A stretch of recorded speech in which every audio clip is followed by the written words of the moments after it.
Entrevista do século. Conversas para pensar a realidade e a transformação do Espírito Santo.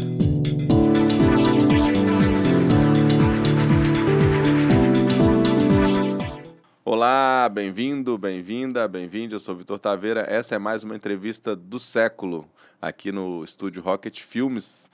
Lembro para vocês que essa e as outras entrevistas do Século Diário estão lá nos nossos canais no YouTube, nas plataformas de áudio e também estamos no Instagram, @TV Século. Hoje nosso entrevistado é o professor Gustavo Ford, que é professor da UFES, militante do movimento negro e pesquisador da área de relações étnico-raciais. Professor, bem-vindo, obrigado pela presença aqui com a gente. Olá, Vitor, uma alegria estar aqui contigo para poder conversar. Gustavo, queria começar, assim, um dos temas que, moveu o convite para você, para falar um pouco, assim, da história do movimento negro, pensando aí o movimento negro capixaba, né, com suas relações a nível nacional, internacional. Então, eu queria que você começasse falando assim, o que que você entende como movimento negro e quando que isso, entre aspas, se é que a gente pode falar disso, se inicia no Brasil? Uhum. Então, Vitor, poxa, o conceito movimento negro, né, nessa categoria é uma categoria contemporânea, né? Eu trabalho com a ideia de movimento negro no Brasil como todas aquelas formas de resistência, organização, de luta e de autoproteção. Se nós pensarmos movimento negro nesse sentido mais amplo, eh, a própria história do Brasil, né, do Estado-nação brasileiro, se confunde com a história do movimento negro brasileiro. Desde o período colônia, né, período império, né, e ao longo de todo o período republicano. Então, nós podemos entender que no período colônia, né, as diversas formas de resistência, de auto-organização, de luta pela liberdade, luta por direitos, né, os antigos quilombos estão aí. E no período republicano, né, nós vamos encontrar aí já a organização de vários clubes negros, grêmios, associações, destacando aí a Frente Negra Brasileira na década de 30, né, que no período republicano é considerada a maior experiência organizativa negra no Brasil, que chegou a se constituir um partido político e teve passagem aqui no Espírito Santo também. Mais à frente, ali na década de 40, até a década de 60, né, o Teatro Experimental do Negro também é uma referência importante no Rio de Janeiro, a Frente Negra em São Paulo. E o movimento negro contemporâneo, ele ressurge, ele é datado, né, e aí os pesquisadores têm muito consenso nisso, né, a data é 1978, com a fundação do Movimento Negro Unificado contra a Discriminação Racial, futuramente chamado de MNU. E o MNU, ele se organiza nesta data, em 1978, no Espírito Santo também, né. E aí uma curiosidade para quem nos escuta, Vitor, destacar que o Espírito Santo sempre esteve presente com protagonismo, eh, na luta social negra brasileira. A título de curiosidade, em 1979, no antigo Uhum. Colégio Mário Ortiz, foi realizada uma Assembleia Nacional do MNU, com a presença de Lélia Gonzalez e tantas outras lideranças, né. Então, puxa, nesse período aí de final dos anos 70, início dos anos 80, que a gente encontra esse movimento se reorganizando. Quer dizer, logo no segundo ano, né, no ano seguinte à fundação, mostra que o Espírito Santo estava, quer dizer, quando você cedia, porque você tem ali uma quantidade de militância, uma estrutura, uma capacidade de organizar. Mas eu queria, voltar um pouco, assim, o que que você considera alguns marcos históricos, assim, que a gente pode lembrar? A gente sempre lembra da insurreição de Queimado, né, que eu acho que tem muito a ver esse tema estar hoje em pauta, tem a ver totalmente totalmente com a luta do movimento negro, né? Senão, muito provavelmente, as últimas paredes teriam caído, a igreja já não existiria e a gente não estaria falando sobre isso, né? E Uhum. a gente tem aí um resgate também contemporâneo muito interessante, Sim. que eu vejo, conhecia um pouco de passar ali pelo Sapé do Norte, né? Tem algum trabalho assim, que são alguns personagens, né? Como Benedito Meia Légua, como Assassin Bagaba, que estão ali na cultura popular, na oralidade quilombola daquela região, eram pouco conhecidos no estado e agora estão ganhando uma repercussão, inclusive nacional, né? Muitos pesquisadores, artistas têm trazido histórias de personagens que habitaram aqui, o que a gente chama hoje de Espírito Santo, né? Resistiram aos processos de violência colonial e estão voltando. Então, eu queria saber que você trouxesse um pouco desses momentos históricos, ou personagens que você considera importante. Falando antes, para a gente Uhum. entrar de novo nesse processo que você falou, que é o contemporâneo, né? Que eu acho que é Sim. muito rico. Sim, sim. Então, acho importante dizer que o movimento negro, ele tem trazido uma contribuição muito importante, né, do ponto de vista de se reconstituir a memória brasileira e a história brasileira, né. Eh, a memória e a história nacional, a memória e a história hegemônica, né, elas são marcadamente eurocêntricas e marcadamente racistas, né, então acho que esses 2 pressupostos nos ajudam a pensar o papel do movimento negro, não só ele, mas ele também.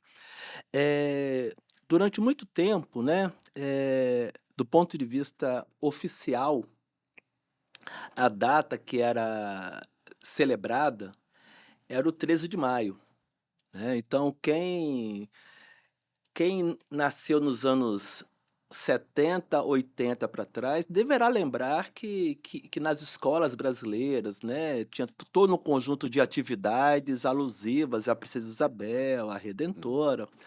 E aí o movimento negro, ele cumpre um papel importante de, fazer emergir as memórias silenciadas, fazer emergir as memórias subterrâneas, trazer à tona um conjunto de memórias afro-brasileiras. E aí nós vamos encontrar Zumbi dos Palmares, né, Dandara, Chico Prego, João da Viúva, Benedito Meia Légua, aqui no Espírito Santo.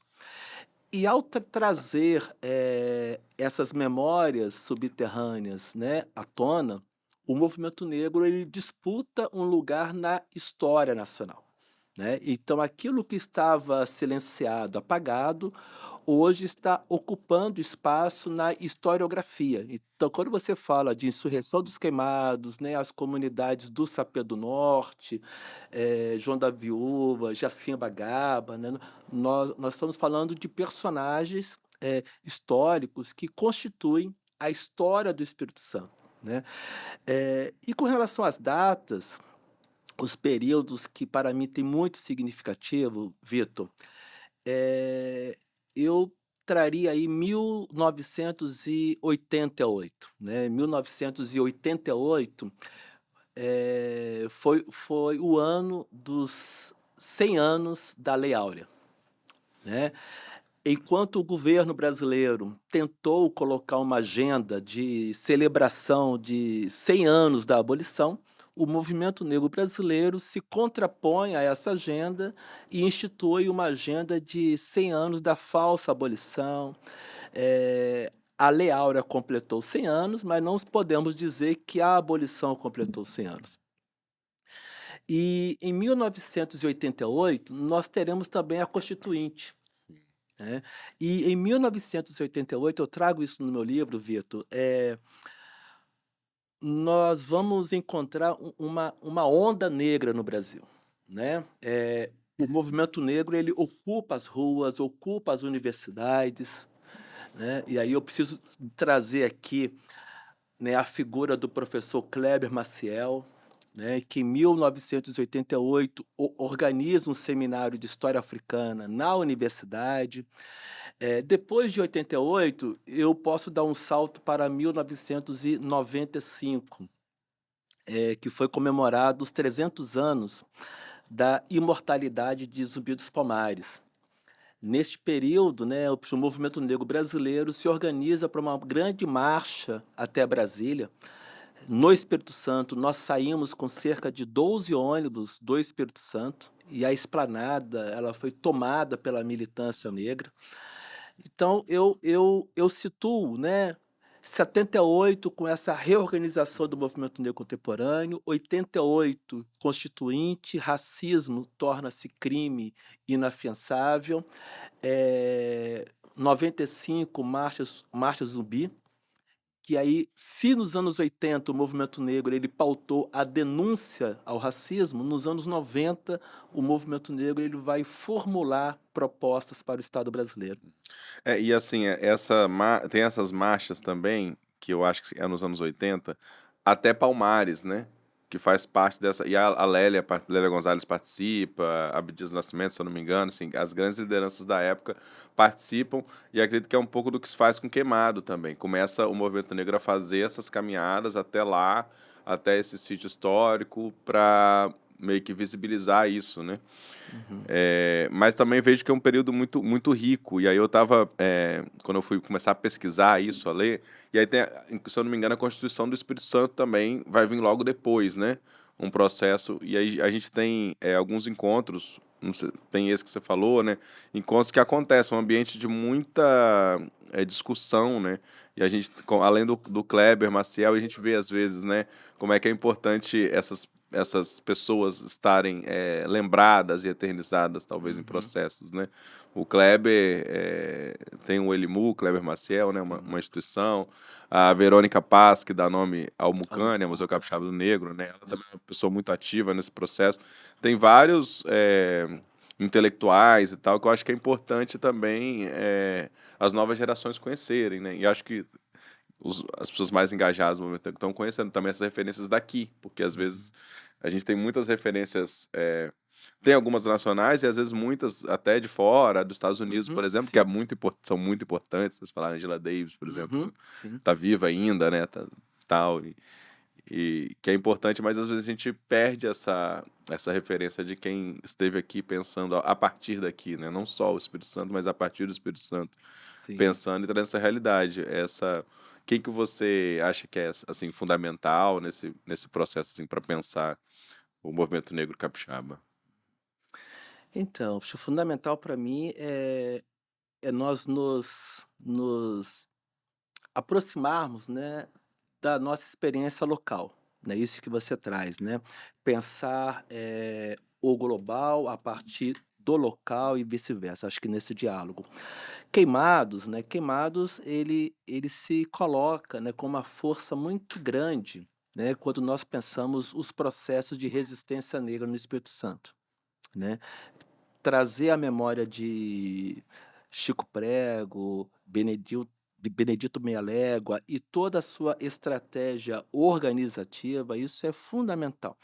E que você trouxe muito bem, Vitor, o sítio histórico de Queimados, durante décadas, ele ficou abandonado pelo poder público, né. Se hoje nós temos um sítio histórico que está, de certa forma, restaurado, revitalizado, é porque o movimento negro, do Espírito Santo, ele olha para Queimados, né, e estabelece um diálogo de memória, um diálogo de pertencimento, um diálogo de ancestralidade com aquele território, né, um território negro que diz muito da população negra no Espírito Santo. E todo ano, né, o movimento negro fazia uma atividade lá na data, né, que se comemora a insurreição de Queimados. E aí os personagens, né, Verônica da Paz, né, Kleber Maciel, não só intelectuais, né, mais do que intelectuais, eles são, trazendo aí o conceito de Gramsci, né, intelectuais orgânicos, né, eles vão pensar a partir de e junto do movimento negro. Mas eu posso dizer também aqui, trazer outros nomes de pessoas que eh, construíram aquilo que nós chamamos de pensamento negro no Espírito Santo. O que é o pensamento negro no Espírito Santo, né? Ou o pensamento negro brasileiro? É uma forma de pensar a sociedade a partir das experiências negro-africanas. É uma forma de é uma experiência societária em diálogo com a experiência societária negro-africana. É muito difícil nós trazermos nomes, porque a gente sempre incorre no risco de não trazer alguém. Mas eu preciso trazer aqui o nome de Saul Pereira, por exemplo, né? O Saul Pereira, durante anos, né? Quem não vai lembrar da banca do Secum, a banca do Movimento Negro, lá ao lado do Teatro Carlos Gomes. Então, quando eu falo em Saul Pereira, também eu preciso dizer aqui, né, de um dos nossos decanos, né, Luiz Carlos Oliveira, né, um grande formulador, um grande crítico da sociedade brasileira.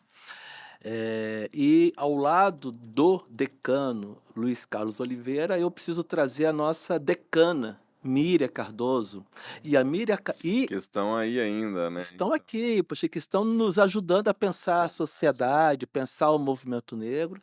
E aí, quando eu trago a Míria Cardoso, eu preciso registrar que a Míria Cardoso é uma das lideranças negras que estarão lá em 1978, na fundação do MNU aqui no Espírito Santo, né? E o Luiz Carlos Oliveira, né, é um dos fundadores do Centro de Estudos da Cultura Negra, que, sem dúvida alguma, é a entidade negra do Espírito Santo com maior tempo de vida ininterrupto, né? Que é o Secum. Interessante. Agora tem outros nomes, mas assim, eu vou ficar com esses dois, e no nome de Luiz e de Mira, eu Eu acho que é bom, né, ir falando alguns para depois surgirão outros, mas assim, pra gente que é de outra geração, que meio que não acompanhou às vezes e que são referências que a gente pode buscar, né, pode conhecer melhor, tanto desde as suas formulações quanto talvez em outros espaços, né, e tal. Mas assim, aí a gente dá um salto para, enfim, para esse momento que você falou, né? Eu não sei o que você considera assim as principais formulações que entram, porque quando você fala da Constituinte, né? E eu acho que o caso, quando a gente olha, falou de queimado, é a mesma coisa no sentido de que é uma luta que luta por políticas públicas, né? Que sabe que o papel do movimento social é tensionar esse Estado para que ele assuma responsabilidades sobre o que ele tem que assumir, né?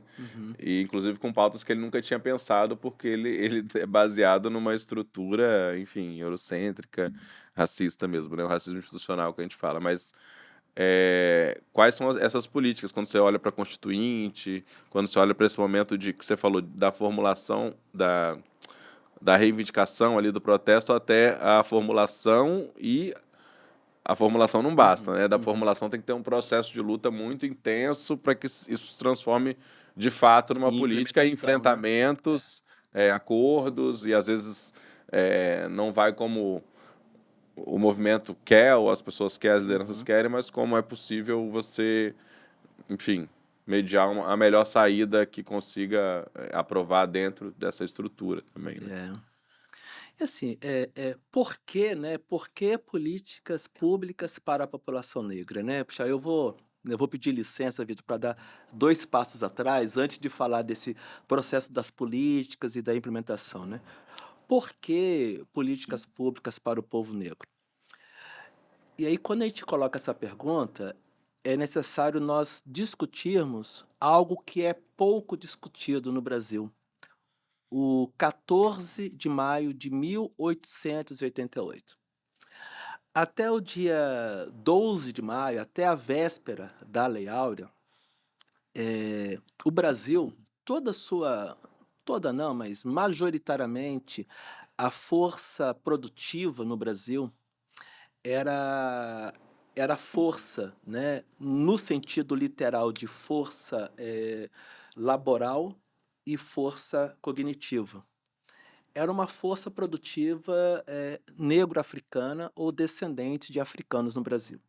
Isso é fundamental dizer, né? É fundamental dizer que o ciclo econômico do açúcar ele foi possível a partir de uma tecnologia agrícola africana, o arado. É importante dizer que o ciclo do ouro, né, as minas lá em Ouro Preto, por exemplo, ela foi possível a partir de conhecimentos que os africanos trouxeram para o Brasil de técnicas de mineração. Eu estou falando de uma força cognitiva, intelectual, além da força laboral. Então, toda a riqueza produzida no Brasil até o dia 12 de maio de 1888 foi resultado dessa força produtiva africana e descendente de africanos. No dia 13 de maio é assinada a Lei Áurea e no dia 14 de maio o Estado brasileiro ele ele inaugura uma política de incentivo à imigração europeia para que eh, os os postos de trabalho, nesse novo modo de organização do trabalho assalariado, fosse ocupado por trabalhadores brancos europeus. E mais do que isso, toda a riqueza produzida ela não foi distribuída entre os africanos e os seus descendentes no Brasil. Então existe uma dívida, né, do Estado brasileiro para com a população negra. E essa dívida, do ponto de vista didático, eu poderia dizer que essa dívida é no sentido de que as desigualdades que hoje os indicadores de pesquisa apontam entre o índice de qualidade de vida da população negra e da população negra, branca, desculpa, é, é, é uma desigualdade produzida artificialmente. Ou seja, existe uma política de Estado para transferir renda, transferir riqueza para a população branca, europeus e descendentes de europeus no Brasil. A população negra no Brasil, ela não tem a experiência de uma herança. Herança, né?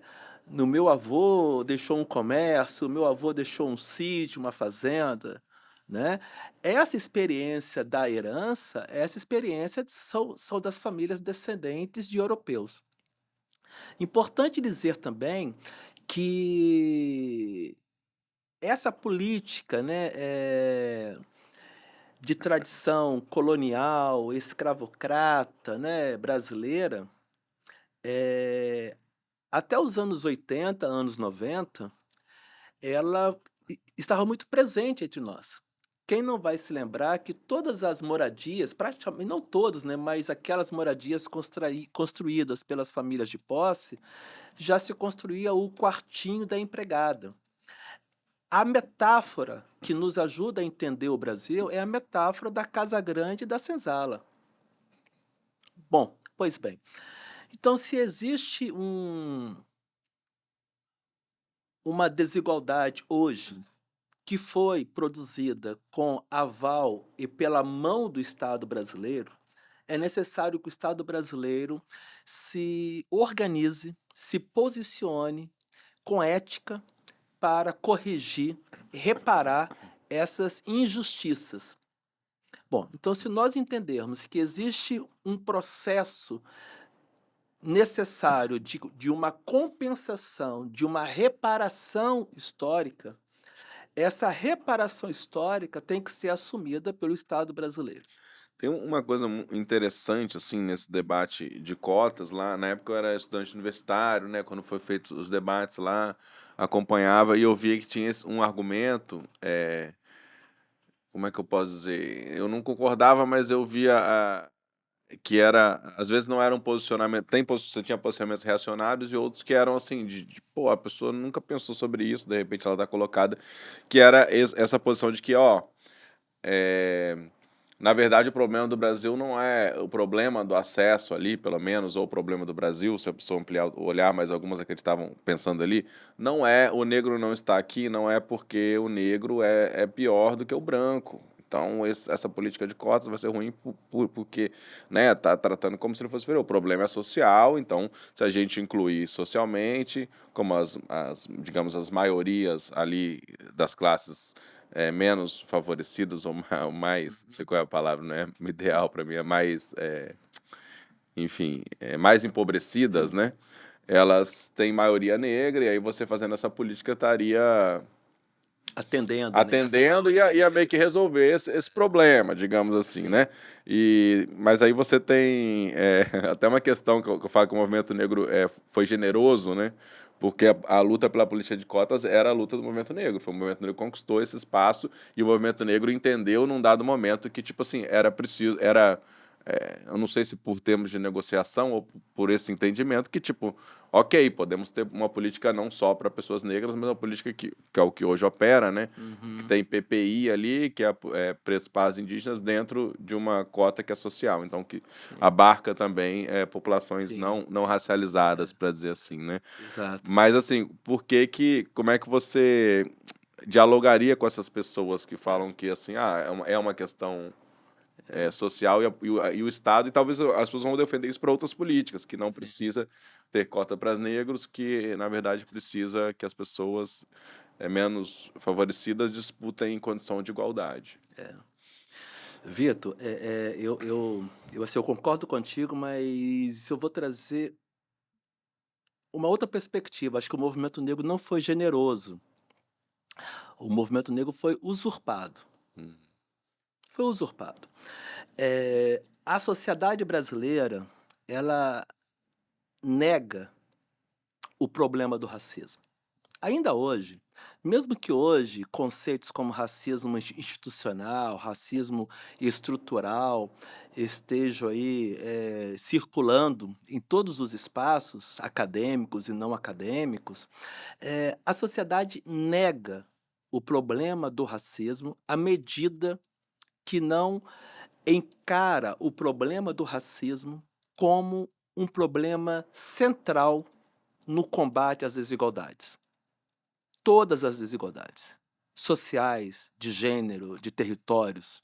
A categoria raça e o racismo não podem ser negligenciados. Quando nós olhamos para a política de cotas hoje, que são as reservas de vagas nos institutos federais e nas universidades, eu digo que o movimento negro foi usurpado porque, vejam, as políticas de cotas hoje, do ponto de vista didático, eu vou dizer que possuem três camadas, né? Temos as cotas de origem, e aí eu trabalho com esse conceito, cotas de origem. Qual é a cota de origem? Cota de escola pública. Ou seja, a origem da sua escola, se for pública, você tem direito a cotas. Nós temos uma segunda camada, cotas de renda econômica. Aqueles e aquelas que têm uma renda per capita familiar abaixo até um salário e meio, também têm cotas. E na terceira camada que ficou as cotas para pretos, pardos e indígenas. Isso é muito emblemático, porque isso esconde um conjunto de problemas. A sociedade ela discute as cotas para negros, mas não discute as cotas para brancos economicamente favorecidos. Que são os outros 50%, na Não, verdade. não, nem os outros 50% dentro das cotas, Vitor. Assim, sem querer gerar polêmica, vamos imaginar um bairro nobre no Espírito Santo. Um bairro nobre do ponto de vista econômico, não do ponto de vista cultural, né? Porque a gente pode discutir nobreza cultural e nobreza econômica. Eu digo um bairro rico, economicamente. Um jovem que mora nesse bairro, ele estuda no Instituto Federal do Espírito Santo. Se esse jovem for pertencente a uma família rica, ele sendo branco, loiro, de olhos azuis, por ele ter feito ensino médio na escola pública, ele tem direito a cotas na UFES. Isso é usurpação. Entende? Isso a mídia não discute. Como que a política de cotas ela teve a sua finalidade de algum modo reposicionada, né? Que a finalidade Desde a década de 30, 40, 60, o movimento negro traz essa discussão na perspectiva da reparação. E quando nós falamos de reparação histórica, nós temos uma outra política, e voltando à sua pergunta anterior, que é a obrigatoriedade do ensino da história e da cultura africana e afro-brasileira. Trata de uma política de reposicionar a educação brasileira a partir de uma outra matriz civilizatória, de uma outra matriz epistemológica, uma outra matriz de produção de conhecimento, um outro currículo a ser produzido. É necessário reparar essa educação que tanto agride a população negra, que interpela negativamente a construção de uma identidade negra positiva, uma educação eurocêntrica que interpela negativamente a construção de uma autoestima das crianças negras que seja positiva. Então, nós temos a lei ainda pouco cumprida, que torna obrigatório o ensino de história africana e afro-brasileira. Temos a lei de Já é uma cotas. conquista, são conquistas já a partir dos governos do PT, né? Nós estamos falando aí a partir de 2003, né? A partir de 2003, né? Uhum. Ou Mas seja, muito depois do período da Constituinte. muito Isso que eu tô depois. dizendo, assim, daquela conquista até, né, chegar em outras demorou, né? Exatamente. Agora, Vitor, só para poder, né, deixa eu fazer justiça histórica, as ações afirmativas no Brasil, elas começam a ser institucionalizadas ainda no governo FHC. 1995, quando eu falei da Marcha Zumbi, o FHC, então, era presidente do Brasil, ele institui um grupo de trabalho interministerial para formular políticas para a população negra, políticas afirmativas, né? E ali já é inaugurada uma experiência de ações afirmativas no Itamaraty. E aí eu vou aproveitar aquela, né, questão que você trouxe dos nomes e personagens, né? É importante dizer que o professor saudoso Joaquim Beato, ele fez parte desse GTI, né? Então, em 1995, nós vamos encontrar aí já um passo nessa institucionalização que, sem dúvida alguma, com a chegada de um governo popular, as ações elas se fortalecem, se consolidam a partir do governo Lula. Isso é um dado inconteste. Uhum. Até pela própria ocupação desses espaços, digamos, pelo movimento ou por gestores que são oriundos do movimento ou que têm alguma relação, digamos, com esses movimentos, né? Tem a ver com isso também. Sim, sim, sim. E aí, trazendo para o Espírito Santo, né, Vitor, aquele nosso diálogo, né, entre o local e o global, né? Em 1998, acho que foi 98, foi instituído no Espírito Santo um grupo de trabalho intersecretarial, proposta pelo Centro de Estudos da Cultura Negra, a Secretaria de Estado de Educação, que criou um grupo de trabalho para formular um projeto de inclusão da história do negro nas escolas estaduais do Espírito Santo. Então, existe um diálogo muito estreito entre aquilo que acontece a nível nacional e aquilo que acontece em nível estadual. Foi muito interessante esse GT, tá? Que chegou a produzir um documento, mas ele não foi implementado, que é o que você disse, né? Uma coisa é a formulação e um outro esforço grande é para a implementação das políticas, né? Mas serve como um acúmulo histórico, né, também, que vai, digamos, também, esses esforços, mesmo que vocês não se concretizem, eles são parte desse processo também, né, que às vezes só vai conseguir lá na frente uma coisa que uma galera começou lá atrás a debater, e eu acho que isso que a gente estava falando de trazer também esses nomes, que é a importância de quem está fazendo agora, com essa urgência, com essa velocidade que as coisas circulam, entender que entender quais são os processos, né, que não começa de agora, que são, né, Sim, são sim. acúmulos, são camadas que hoje. E aí, assim, eu queria trazer um pouco também para hoje, porque eu vejo como um momento, contraditoriamente, como é a realidade brasileira, de muita vida, assim, muito vigor do movimento negro, de acesso, de coisas sendo transformadas, e por outro lado, a velha história, novas práticas, às vezes, para as mesmas violências, como você falou, né? Quando o movimento negro fala que não celebra a abolição, é porque que fala que é a falsa abolição, é porque esses processos de violência e de opressão, eles se repetem de formas diferentes, obviamente, né? A Sim. gente ainda vê o trabalho escravo, inclusive, né, nos últimos tempos teve evidência disso. Ele também é racializado de alguma maneira, né?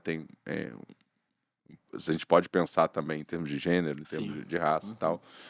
Mas tem outras formas, né? Outras formas de exploração. Vou até trazer aqui, eu tinha Sim. anotado, esqueci, uma recomendação aí, musical, que é a música 14 de Maio, do Lazo Matumbi, lá Sim. da Bahia, que eu acho uma música belíssima, né? Que fala justamente sobre esse período pós-abolição. E aí algumas pessoas... Eu ouvi isso, né? Eu não sei se você tem mais pesquisa Uhum. histórica, de que, tipo assim, essa própria notícia da abolição, e para esses negros cativos saberem que eles eram livres, em alguns lugares demorou, não sei quanto tempo, mas assim, não era que saiu chegou no WhatsApp da pessoa, né? Uhum. Até essa informação chegar, provavelmente, mesmo sendo livre, essas pessoas continuaram sendo escravizadas, até isso, sei lá, ficar insustentável para o próprio, né, senhor lá, né, proprietário de escravos, assim. Então é uma coisa que eu fiquei assim pensando também, né? Imagina, né? Você já era livre pela lei, mas você continuou sem saber que você era livre, até Uhum. que em algum momento, né? Essas tensões ou fiscalizações, porque esse processo histórico é muito, quer dizer, uma escravidão massiva ser revertida, e aí a gente entra também naquele debate das leis de terras, né? Sim, sim, Como é que foi, poderia, se eu não me engano, é o André Rebouças que sim. faz, não é isso? Eu não me Que era, recordo, não me recordo que agora. tem uma proposta de que essas terras fossem, né, que a população negra tivesse acesso às terras, mas esse processo não passa no Congresso brasileiro, Isso, obviamente, né, é. naquela conjuntura. Então, assim, poderia ter sido diferente. Uhum. Não foi, e aí é o que você traz agora de que ainda, quer dizer, essa dívida ainda existe, né? Eu- Sim, sim, Vitor. E Aí é, eu voltei, né? Falei que ia falar, mas aí fica à vontade para comentar. Eu falei que eu ia falar de agora, voltei lá atrás. mas eu acho que a história é isso, né? A história é isso, né? Puxa, assim, a história ela nunca é linear, né? A história ela é um pouco espiralada, e um pouco cíclica, né? Então, vez ou outra, a gente vê que o nosso futuro se parece muito com o nosso passado, né? Eh, eu, eu fico assim pensando, Vitor, que a escravidão, né? Ela não é um conceito inerte, né? Existem outros modos de escravização contemporâneos. Esses modos de escravização contemporâneo, eles guardam similaridades com a escravidão do Brasil colônia. Por isso que eu trouxe aqui a metáfora da Casa Grande e da senzala, né. Essa metáfora é uma metáfora importante para nós pensarmos a sociedade hoje. Eh, Vamos observar, né, agora no diálogo local, para quem nos assiste, devem conhecer ali a região, quer dizer, quem nos assiste e que reside na Grande Vitória, né, aqui no Espírito Santo, né, que esse seu canal ele circula aí, ganha o E quem não mundo, quer conhece, dizer. venha visitar.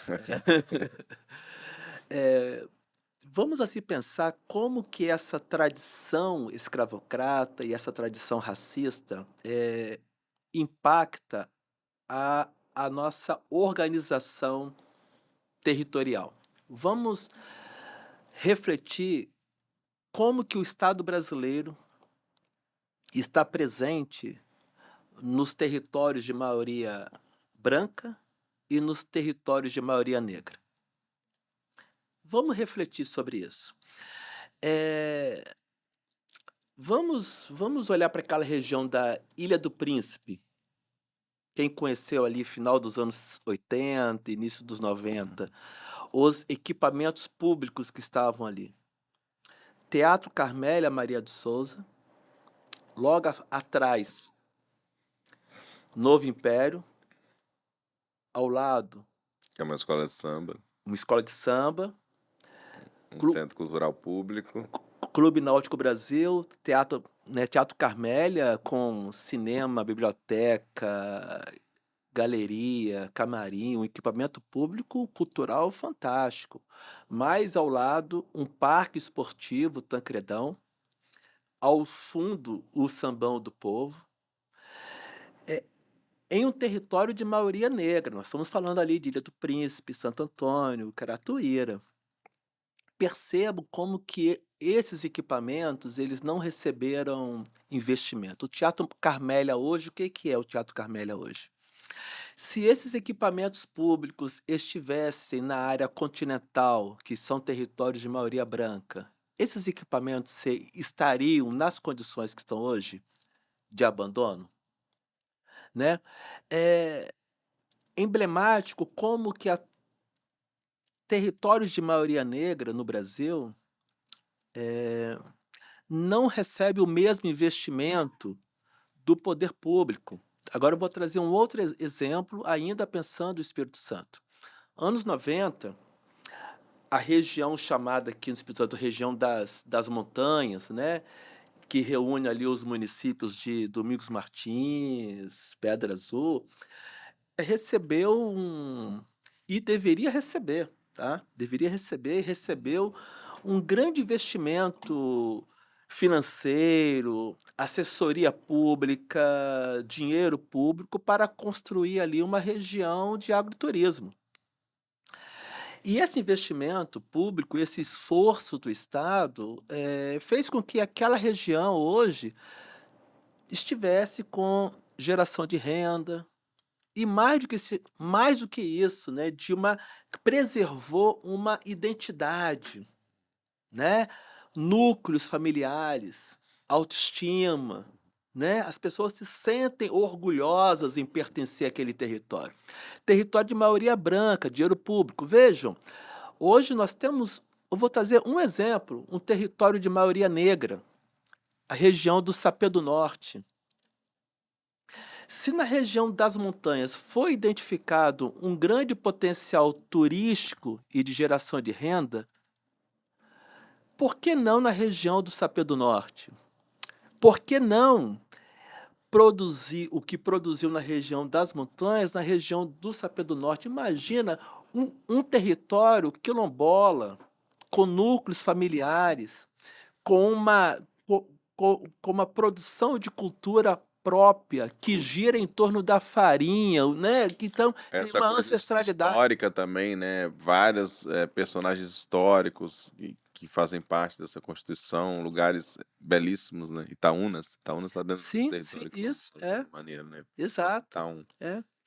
Então, assim, puxa, um outro modo, né? Um outro modo. Poxa, o racismo institucional que vem nessa esteira dessa tradição escravocrata, ele vai produzindo outros modos de exploração, modos de não produção de vida nos E aí, territórios se você negros. vê o nível de conflitividade existente no Sapé do Norte, né, que está muito ligado a processos, por exemplo, como monocultivo de eucalipto, né, que vai expulsar grande parte dessa população e o Estado, ele é conivente com isso, né, há muitos estudos que vão mostrar que, quer dizer, é uma política do Estado promover a industrialização e são esses territórios indígenas ali em Aracruz e quilombolas ali mais para o norte, especialmente que são ocupados como terras que eram, né, via grilagem, via outros mecanismos, que não, em vez de proteger essa cultura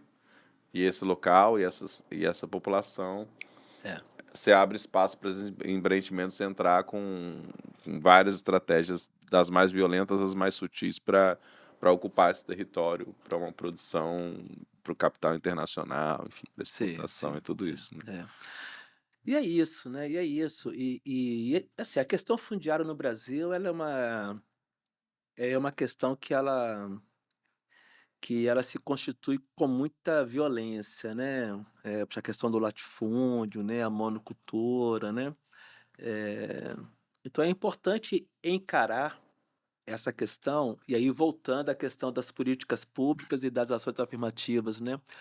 Uma das políticas já não só formuladas, mas que já estão garantidas em lei, é a titularidade das terras às comunidades quilombolas, né. Como que é necessário fazer avançar os reconhecimentos das comunidades, a certificação das comunidades e a titularidade da terra a essas comunidades quilombolas, né. Então existe uma questão aí que, eh, né, a partir de 2003, né, um outro marco que teve foi a conferência de Durban, em África do Sul, a terceira conferência mundial contra o racismo, xenofobia e discriminação correlatas, que o Brasil é signatário, né, eh, fazer avançar as políticas de reparação no campo da educação, reparação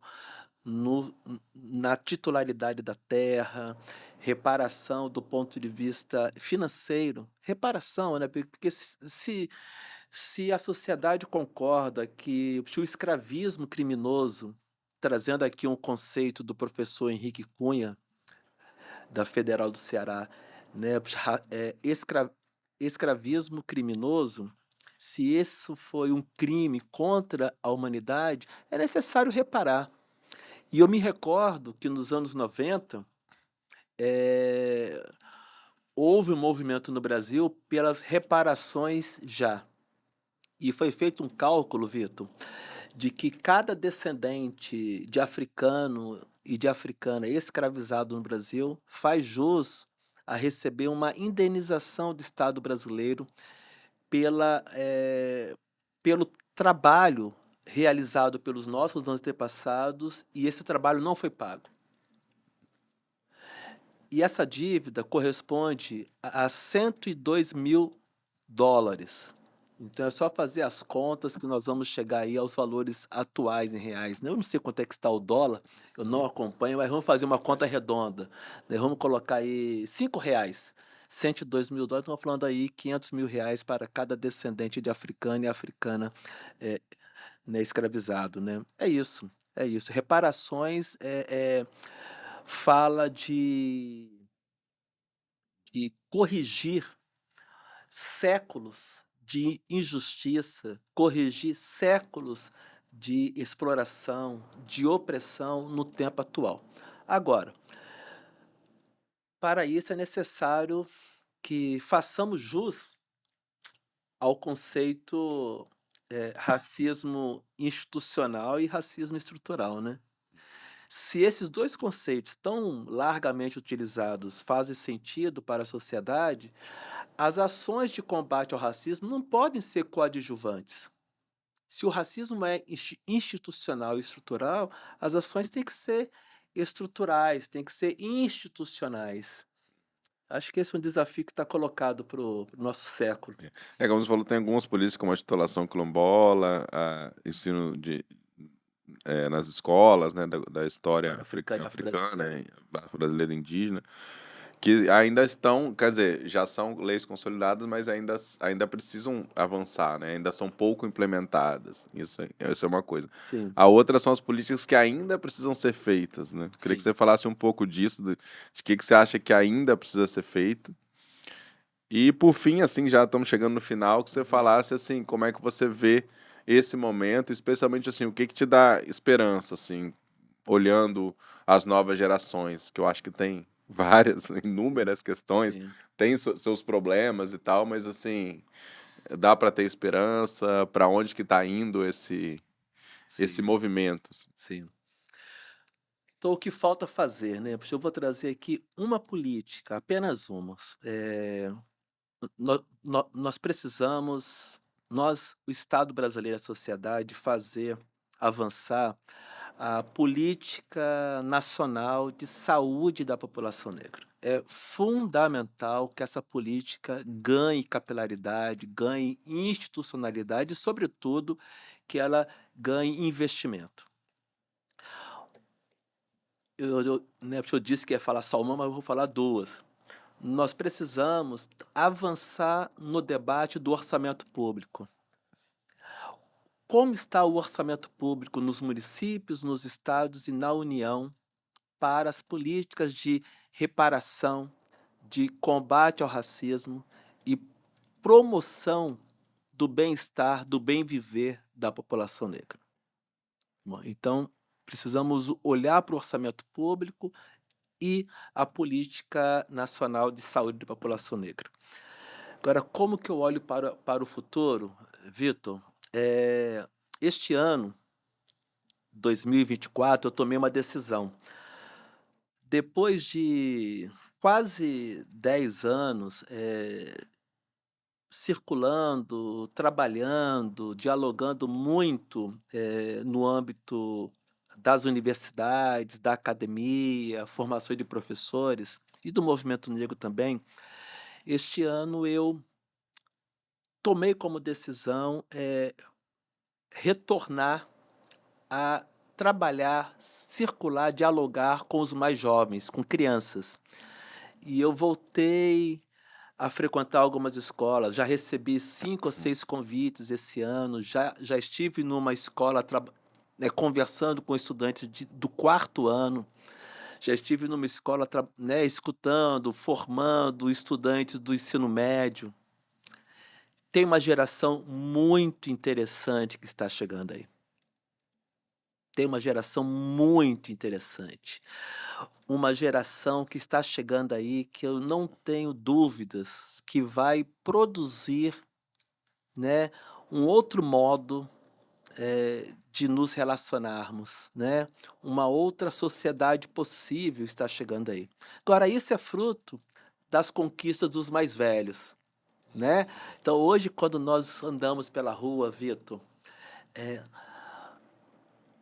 andamos pelas universidades federais, pelas universidades públicas, quando nós andamos por aí e encontramos uma juventude preta com o cabelo pichain pro alto e fazendo um debate teórico, epistemológico, com altivez, ou está chegando um outro grupo, outros profissionais, outros professores, outros pesquisadores, que daqui a 10 anos nós vamos olhar para trás e nós não iremos mais conhecer aquela universidade que existiu nos anos 80 e nos anos 70, hegemonicamente branca e elitizada. Os estudantes das políticas de cotas hoje já estão ocupando postos de trabalho. Daqui a 20 anos, talvez, esses estudantes cotistas poderão estar constituindo as suas famílias. E os seus filhos já poderão encontrar um outro cenário menos difícil. Essa é a trajetória do movimento negro, né? Agora, precisamos dizer para essa juventude o seguinte: muitas pessoas, muitos homens e muitas mulheres negros e negras dedicaram a sua vida para que hoje nós pudéssemos estar aonde nós estamos. Hoje, eu como professor universitário, como pró-reitor que eu já fui, como secretário de ações afirmativas que eu sou hoje, eu não tenho a menor dúvida. Aonde eu estou é porque muitas pessoas construíram, pavimentaram uma estrada para que eu pudesse caminhar nela e chegar onde eu cheguei. O meu compromisso hoje é dar continuidade à construção dessa caminhada, dar continuidade à pavimentação dessa estrada. E que os nossos mais jovens, né, que já estão chegando aí com muita altivez, né, que eles também tenham isso sempre como bússola. Sempre como bússola, né? Nós não caminhamos sozinhos no Brasil. É isso. Obrigado, professor Gustavo Foz. Dá pra ficar mais umas 2 horas conversando aqui de boa, mas acabou nosso tempo. Agradeço muito pela presença. E essa foi a entrevista do século, produção e locução minha, Vitor Taveira, apoio técnico aqui do Alexandre Bisinotto, no estúdio Rocket Filmes. E a gente tá, né, aí sempre trazendo novidades. Convido todo mundo para acompanhar o YouTube do Século Diário, o Spotify, plataformas de áudio e também o site séculodiario.com.br. Sempre tem notícia do Espírito Santo, mas quando você curte aí nossos canais, você já recebe em primeira mão a atualização. Teremos muita coisa aí com a entrevista do século, com os outros programas. Então, obrigado por esse papo aí tão interessante e pelo aprendizado. Agradeço, Vitor. Muito axé para todos nós. Valeu. Obrigado. Até logo. Entrevista do século. Conversas para pensar a realidade e a transformação do Espírito Santo.